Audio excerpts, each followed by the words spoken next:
Está aqui com a gente o nosso médico veterinário, Dr. João Paulo, para mais um bate-papo semanal aqui para vocês, para nós que somos amantes de pets, de animais de estimação, para quem tem animal de estimação.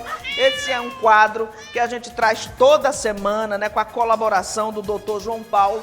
E hoje a gente vai falar sobre acidentes domésticos de final de ano que acontecem com os animais. E como evitar esses acidentes? Doutor João Paulo, bom dia, seja bem-vindo para mais uma semana. Bom dia, Michele. Chegou o final do ano, né? E aí algumas coisas da rotina na nossa casa, elas são modificadas, né? E muitas vezes os bichinhos, eles não estão preparados para aquilo, né? Então vamos conversar a respeito disso. Vamos ver como é que a gente faz para evitar problema. Pois é, impressionante, né? Como um animal muda toda a rotina da nossa casa. Ontem eu estava dizendo, meu Deus do céu, né? Porque aqui tem Princesa, Julie, Mel e gato, né? Gato e Nino é o mesmo animal que eu chamo ele de gato ou de Nino. E assim, só dão despesa, muito trabalho. E muito amor também. Muita alegria. Muito bem, doutor. São muitos acidentes que acontecem nesse período? São alguns. E são importantes a gente falar a respeito deles, né? A gente chegou com a proposta aqui de falar a respeito das atualidades e esse momento que a gente está vivendo, a gente já começa a receber na nossa rotina de atendimentos algumas situações, né, em que são inerentes à época do ano. Por exemplo? Né? A gente vai falar a respeito de 3 vertentes principais, né, com relação ao que a gente pode fazer, 3 dicasinhas bem bacaninhas. Uma delas a respeito de alimentação, né? A gente sabe como é as nossas mesas quando a gente vai fazer confraternizações, quando a gente vai fazer... E o quanto eles ficam né, exatamente extasiados, né, querendo aquilo ali, e aquele olhar dele, aquela chantagem que eles fazem com o olhar, muitas vezes a gente cede. E aí quando chega segunda-feira, terça-feira, a gente está preocupado com as gastroenterites, as lesões que são causadas por conta desses alimentos que não são convencionais à dieta deles, né? E até mesmo os efeitos cumulativos, né? Porque do mesmo jeito que a gente reclama com relação à comilança que a gente engorda, os animais, eles têm um sistema digestivo diferente, eles têm uma linha nutricional diferente. Um pedacinho, um cubinho de queijo que para uma pessoa de 80 quilos é uma situação calórica, para um animal vira um sanduíche muito grande. E a gente não dá somente um, não dá somente 2, né? Às vezes a gente deixa aquela mesa exposta e a gente tá num ambiente de conversa com outros amigos e aquilo ali pode virar um problema de um animal que possa dar um bote. As cachorros aqui de casa comem banana. Tem problema? Tudo com moderação, não tem problema nenhum, não. Uma banana. Mas quando é uma banana é uma coisa que tá tudo tranquilo. Imagina quando é um pernil, que eles pegam e sobem na mesa para poder ir atrás, né? Ossos de galinhas, que muitas vezes tem o peru, tem o chester que a gente coloca na mesa e muitas vezes aquela sobra ali a gente fica pensando, o bichinho tá querendo e tal. E a gente pega muito problema gastroentérico também por conta de ossos, né? Outra coisa que a gente vai falar e que eu estava tentando colocar na rotina, é a mudança de alguns hábitos da decoração da nossa casa, né? Principalmente os gatos são muito curiosos e eles são muito também aventureiros no entorno de ir atrás daquilo que é diferente, né? Então a gente coloca as guirlandas, a gente coloca as árvores de Natal, que as árvores de Natal têm componentes elétricos, né? Que eles por curiosidade, né? O pisca-pisca, que por curiosidade eles podem ir lá mexer, que é da natureza deles fazer esse tipo de coisa. Tem as bolas que são de vidro e que o animal pode tocar nela ali querendo brincar e quando quebra pode causar lesões de boca ao morder. O cachorro mesmo muitas vezes tem a noção da bolinha dele que é de um determinado tamanho e é muito parecido com a bola de Natal. Vai fazer uma apreensão com a boca, aquilo ali pode estilhaçar dentro da boca, né, e causar ferimentos importantes, lesões sérias. E assim, pelo menos um caso ao final do ano a gente pega com relação a uma situação como essa. Então, como esses acidentes podem ser evitados? Para ser evitados, a gente tem que pensar, na verdade, em ornamentar com situações que sejam menos, digamos assim, ofereçam menos riscos. Essas bolinhas de vidro, por exemplo, elas poderiam ser substituídas por bolas de acrílico, bolas de plásticas, né, que aí evitariam um acidente como esse.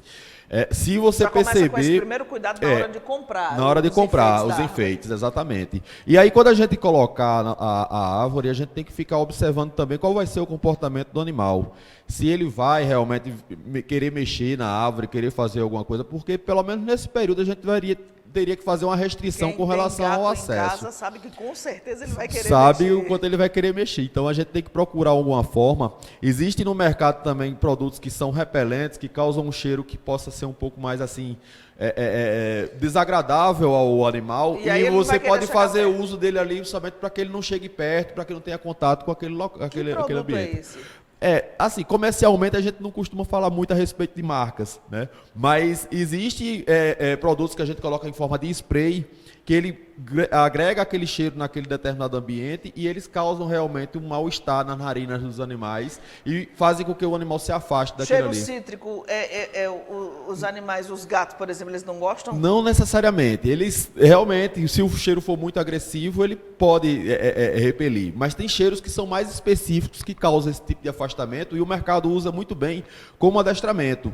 Já usa para evitar que o animal venha arranhar um sofá, já usa. Então a gente aproveita e usa também numa situação como essa de árvore de Natal, de guirlanda, de alguma decoração que a gente use que possa causar algum acidente a ele. Doutor João Paulo, em relação aos pisca-piscas, que são muito comuns, né? Nem todo mundo bota árvore de Natal em casa, e até por conta do preço também. Eu fui olhar o preço de umas árvores de Natal, meu Deus do céu, 700, 500. Sinceramente, Não é brincadeira não. Fica mais barato se a gente for lá no Canadá e trazer uma árvore do que comprar uma dessas artificiais. Aí a gente costuma colocar árvore com muitos adereços, né? Com aqueles adereços que tem um plástico fininho, né? Que eles podem quebrar e podem querer mastigar aquilo ali. Aquilo tudo é nocivo para o animal, né? Aquilo ali pode acumular dentro do estômago, dentro do intestino e causar algumas lesões. Então a gente tem que ter prudência com relação ao que a gente vai usar, né? Baseado na característica do animal que você tem em casa. Se for um animal que fique de boa, que não mexa, você fica despreocupado. Mas um gato, por exemplo, é uma coisa que você sabe que ele vai mexer. Com certeza. Então muitas vezes a gente vai dormir e deixa lá uma casa com um pisca-pisca, o gato vai e inventa de subir ali naquela árvore, derruba, causa algum acidente elétrico ali. Ele pode levar um choque. Ele pode levar um choque, ele pode provocar aquelas questões também de incêndio, né, com as lesões do curto-circuitos. Eles podem estimular, na verdade, o desenvolvimento do curto-circuito, né? Então a gente tem que ter prudência com relação a isso. Mas Procurar desligar, né? Procurar desligar o pisca-pisca quando for dormir. Alguém sempre pode monitorar. Assim, mas aí quem tem bicho em casa não vai ornamentar a casa com os enfeites Não, a gente natalinos? procura adequar, né? A gente procura chegar nessa situação. Eu falei a respeito de um spray que é repelente que pode funcionar muito bem. Então a gente não pode deixar de usar, pelo menos quando a gente não tiver vigilante, e geralmente a gente vai dormir e deixa o animal que tem um hábito noturno num ambiente que tenha um ambiente mais assim, que ofereça um risco maior.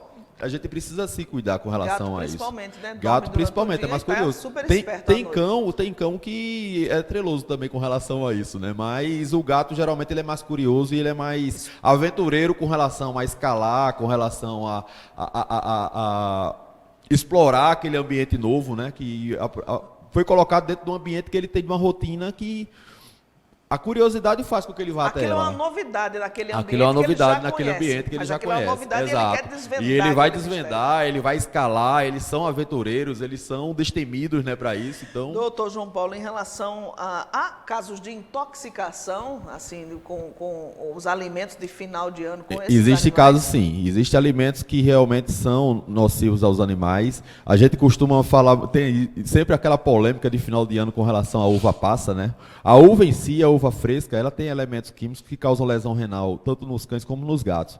E os cães, principalmente, eles têm um paladar um pouco mais diferenciado, eles têm mais interesse em procurar esses alimentos, né? Às vezes sobra uma farofa que tem um molho de um peru ou de um chester, que está cheio de passas ali, e o cachorro, se por um acaso ele tiver uma oportunidade, ele vai e vai ingerir. Claro que essa intoxicação ela não acontece naquele mesmo momento, mas o efeito cumulativo pode fazer no futuro o animal desenvolver lesão renal.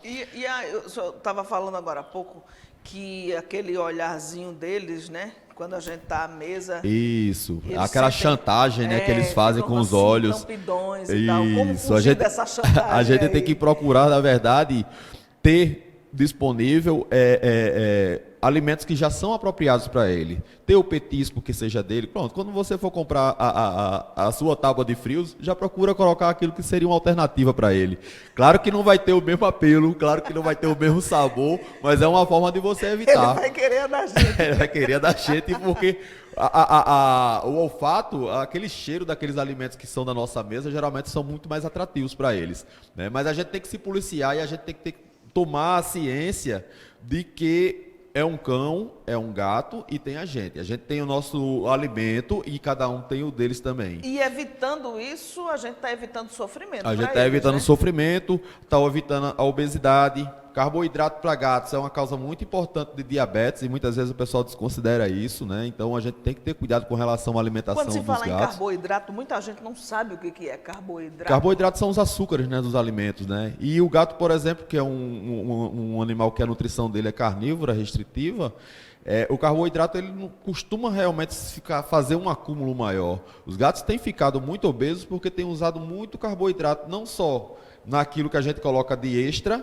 como até a própria ração seca também, ela já vem com muito carboidrato. Então, precisamos sempre monitorar, levar o veterinário, quando for fazer as vacinas, conversa a respeito da dieta do teu bicho. Ele vai aferir, vai procurar parâmetros que possam ser realmente fatores complicadores, aferição de glicose, triglicerídeos, procurar saber como estão as enzimas hepáticas. Então, o veterinário ele tem por obrigação orientar com relação a isso. Vale aquela máxima, é melhor prevenir do que remediar. É o tempo todo, sempre, sempre, sempre. Sai muito mais barato, sai muito mais saudável, né? Doutor João Paulo, já que a gente está falando de alimentos para animais e dos alimentos de final de ano, isso aqui não tem nada a ver com alimento de final de ano. Eu tive a informação de que tem cerveja para pet, é verdade? A indústria pet, ela tem aprimorado, né? Ela tem procurado fazer... Pensava que só tinha cerveja para mim, ou para nós. Infelizmente, antes, tinha gente que ainda tinha uma ciência de colocar uma cerveja para um cachorro, que não tem nada a ver. O cachorro não precisa de álcool no fígado dele, né? Mas muitas vezes você quer mostrar para um amigo que tem um cachorro que faz isso e que é aquilo, então esses acidentes podem acontecer. Então essa cerveja que é servida Essa cerveja que é para o pet pode ser dada de forma moderada, claro, né? Ninguém vai querer viciar o cachorro nessa cerveja. Álcool? Essa cerveja não tem álcool. Ela é um preparado que na verdade é gaseificado, né? E para fazer aquela forma como se fosse uma espuma, mas geralmente tem sabor de carne, tem sabor de frango, então é mais assim direcionadas para fazer eles socializar com a gente também, enquanto o pessoal tá tomando só cervejinha. Pelo amor de Deus. O mercado tá apelando, né? Então, haja apelação. O importante, na verdade, é não abusar. Vai tirar uma foto, vai fazer uma brincadeira ali, você fazer uma quantidade mínima, não tem problema nenhum, não. Quem sofre mais acidentes domésticos, especialmente nesse período de final do ano, os cães ou os gatos? Eu vou chutar, eu acho que os gatos. Eu vou entrar agora num outro assunto que eu estava naquela tabelinha, naquela lista de coisas a se falar. Infelizmente, os dois sofrem muito com relação a isso. E o principal de todos os acidentes que têm acontecido em finais de ano, nessas festividades, ainda é com fogos, né? Apesar das leis, apesar das manifestações que existem a respeito da proibição dos fogos, ainda é muito cultural, né, fazer o barulho e o incômodo que esses animais sentem ao estalar de um fogos. No dia do aniversário de Guarabira, 5 da manhã, fogos estourando aqui no globo. Meu Deus do céu. Além do sofrimento que eles sentem auricular. Hein? Acorda. E os animais ficam enlouquecidos. Eles ficam né? ensandecidos mesmo. Eles se assustam muito, mas muito mesmo. E isso provoca muitas vezes fugas desesperadas. O animal procura pular de um muro, às vezes o gato cai num quintal que tem um cachorro por conta disso. Sugestão, gente, ano que vem vai ter aniversário de Guarabira de novo. Faça um show pirotécnico à noite que vai ser mais bonito. Mais bonito, né? Mais atrativo. Agora às 5 da manhã, miserável, fogos de artifício para acordar a população. Sinceramente. Então acontece muito acidente por conta disso. Já cheguei a atender um animal na época do São João, todo com a face toda mutilada, ele procurando forçar a barra para poder entrar em uma determinada porta e esfregando o rosto. Ele esfregou tanto o rosto que ele ficou todo edemaciado, todo ferido, de tanto... Imagina o desespero de um animal que chega a se machucar, que seja se mutilar dessa forma por conta de fogos. Pois é, né? um medo excessivo. E a gente fala com relação a cães e gatos que se assustam muito, que a audição deles é muito mais apurada do que a nossa, né? O sofrimento que eles sentem, mas a gente tem que pensar também em crianças, em idosos, em acamados. Todas essas pessoas sofrem muito com isso. Eu acho lindo fogo de artifício à noite. Agora, de 5 horas da manhã, pelo amor de Deus. Então, assim, E em local afastado a gente da sabe cidade, que né? queira, quer não, por mais que a gente pregue, por mais que isso vai acontecer. Então, a gente tem que procurar criar dentro da nossa casa um ambiente que esteja uma acústica um pouco mais protegida, né? Existem algumas dicas que o pessoal fala com relação para gatos, de colocar umas tocas, de abraçar o animal com as toalhas, para ele se sentir mais acolhido e mais protegido, né? Fala-se de colocar uma TV ligada num barulho constante, num ambiente fechado, para que ele se sinta um pouco mais atraído pelo som que está vindo da TV, ou de um som que você colocar, do que o impacto dos fogos, né? Mas procura proteger o ouvidinho desse animal, procura colocar um tufinho de algodão enquanto estiver rolando isso aí, porque vai diminuir o impacto sobre o ouvido dele. Não esquecer de tirar depois, né? Porque pode virar outro problema, mas ajudem. Tem muitos animais que sofrem muito depois de passar por um estresse desse nível. Doutor João Paulo, existem acidentes que podem acontecer com animais que utilizam, por exemplo, roupinhas de final de ano, roupinhas de temas natalinos? É um pouco mais raro, é um pouco mais difícil, porque muitas vezes a gente coloca aquilo ali para tirar uma foto, mas o próprio animal não curte muito, né? Se ele tiver de boa ali, ele deixa, mas muitas vezes quando ele se sente incomodado com aquilo que está cobrindo, até porque está muito quente, né? O clima não está nem tão favorável assim. A gente fala em roupinha para animais nessa época somente para proteção de pele, e seriam roupinhas específicas com proteção UVA e UVB, né? Mas com relação a roupa de Papai Noel, chapeuzinho, coloca para tirar uma foto, daqui a pouco você tira, que é melhor evitar problema. Muito bem. Esse chapeuzinho, por exemplo, as minhas cadelas a gente quando coloca, daqui a pouco ela quer morder, daqui a pouco ela quer roer, então é somente um exemplo do que pode acontecer de acidente. Ela engoliu um chapeuzinho desse, uma estrutura que possa causar alguma obstrução intestinal, ninguém merece. Quais outros acidentes podem ser evitados? Bom, o principal que a gente fala é de fogos mesmo, né? É o que faz os animais fugirem, é o que faz os animais se mutilarem, é o que faz os animais se desesperarem, dá muita palpitação, dá muito problema. Animal que já tem uma predisposição a ter um problema manifesta mais ainda, porque aumenta a pressão. Vamos dizer que o animal tem uma erliquiose, que a plaquetometria dele é baixa. O aumento da pressão vai poder fazer com que sangre no nariz com maior frequência. É mais nesse sentido. Morte súbita por conta de susto, né? Que eles pode acontecer. Gatos sofrem muito com isso também. Gatos que já têm alguma predisposição que não foi identificada antes com relação ao coração, pode acontecer. E cães idosos, né? Eles sofrem bem mais com relação a isso. Doutor, mais alguma coisa para hoje? Vamos tomar cuidado com os nossos pets, né? Vamos ver se o pessoal também evita os fogos. Eu acredito que evitar dar aquele petisco de última hora, aquela comida que você não sabe se vai fazer bem ou mal. Evitar de toda maneira chocolate, que chocolate vai causar uma gastroenterite aguda. De uma hora para outra você vai ter que procurar uma emergência. Imagina num período de festividade, muitos veterinários estão viajando, muitos veterinários também estão vivendo com a sua família, né? Então, procura evitar que a prevenção realmente é o melhor que a gente pode fazer por eles. Plateia viva aqui, né? Minha esposa veio. Ela, na verdade, vinha, mas ficava mais de bastidores, né? Ela hoje está aqui comigo acompanhando. Seja bem-vinda sempre. Doutor, muito obrigada. Tá? Eu que agradeço, né? Grande abraço. Nós teremos ainda mais 2 programas pela frente. Até o final do ano, né? Mas eu tinha que falar a respeito disso, porque as confraternizações já estão acontecendo, a gente já está atendendo os animais com as gastroenterites causadas por alimentos que estão fora da rotina dos bichinhos, então eu tinha que falar desse tema para agora. Pois prevenir é melhor do que remediar. Um grande aí. abraço e até a Obrigadão próxima semana. mais uma vez. Se Deus quiser. Amém.